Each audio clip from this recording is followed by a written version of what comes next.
À près de 400 mètres sous le niveau de la mer, près de la mer Morte, se trouve le Jourdain, un lieu qui fut le théâtre d'événements bibliques importants. C'est d'ici que le prophète Élie monta au ciel dans un char de feu. Et c'est encore le Jourdain que le peuple de Dieu a traversé sans se mouiller les pieds avec l'arche de l'Alliance pour atteindre la terre promise.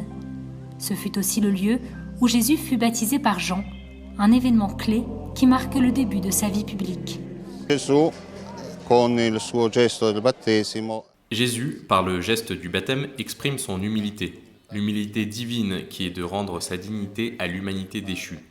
Il lui indique avant toute chose le chemin de la pénitence avant de lui donner une nouvelle vie. Tôt le matin, voitures et autocars sont arrivés sur le lieu avec les franciscains, les fidèles des paroisses et des groupes de pèlerins. Peu de temps avant la messe, ils se sont rendus en procession vers le lieu du baptême, appelé Ksar El Yaoud, entonnant des chants et portant des bannières de l'église.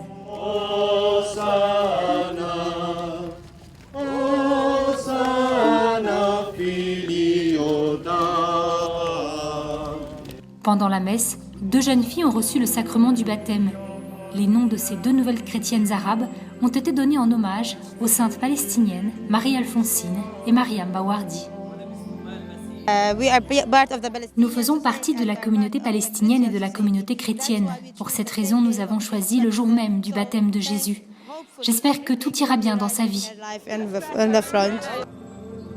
La célébration commémore le geste du Christ qui a voulu enseigner le chemin de la conversion aux hommes de son temps et aux hommes d'aujourd'hui.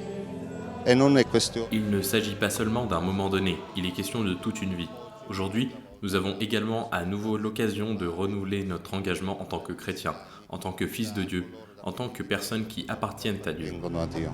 Sur le chemin qui mène au site du baptême, la route est entourée de part et d'autre par des champs de mines. Sur le lieu du baptême, qui est sous contrôle israélien, il n'a été possible d'entrer qu'avec des permis spéciaux. Les chrétiens ont aussi célébré le baptême de Jésus en octobre. Le site, après avoir été fermé pendant des dizaines d'années, a été rouvert au public.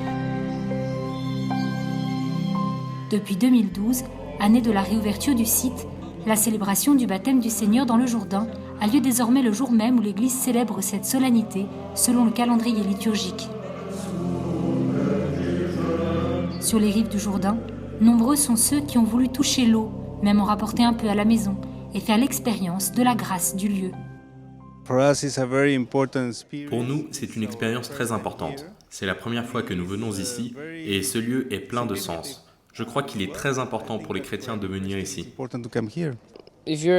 Lorsque vous êtes chrétien, vous adorez Dieu et vous lisez la Bible, vous savez alors que c'est ici un lieu sacré et que tout le monde devrait venir ici au moins une fois dans sa vie. Le fleuve qui sépare la Jordanie d'Israël porte en lui un message de conversion. Jésus a montré ici que pour une vie chrétienne profonde, il nous faut plonger dans cette eau, à la recherche d'un cœur aussi pur que celui d'un enfant.